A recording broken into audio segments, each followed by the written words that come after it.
Friends, కువైట్‌లో మట్కా జోలికి గాని, బెట్టింగ్ జోలికి గాని అస్సలు పోకండి. ఎందుకంటే మీ యొక్క జీవితాలనేటివి నాశనం అయిపోతాయి. ఎప్పుడు కోలుకోలేరు అసలకి. అది చిన్న ఉద్యోగమైనా, పెద్ద ఉద్యోగమైనా డ్యూటీకెళ్ళి ఆ డబ్బులనేటివి సంపాదించండి. కష్టపడి సంపాదించండి. ఈ ప్రెజెంట్ జనరేషన్‌లో కష్టపడిన డబ్బులే నిలబడ్డంలే. ఇంగా ఫ్రీగా వచ్చిన డబ్బులు ఏ విధంగా నిలబడతాయి? ఒకవేళ వచ్చినా కూడా అవి టెంపరవరీ. పర్మనెంట్‌గా ఉండవు. పోతాయి. మా ఫ్రెండ్ సర్కిల్‌లోనే ఒకడు డ్యూటీకి బాగా పోతా ఉన్నాడు.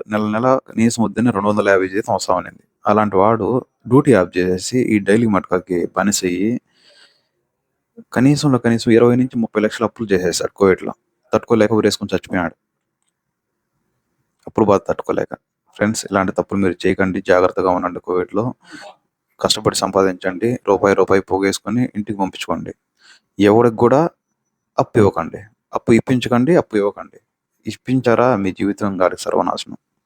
జాగ్రత్త ఫ్రెండ్స్. మోర్ అప్డేట్స్ కోసం మన ఛానల్‌ని సబ్స్క్రైబ్ చేసుకోవచ్చు కదా.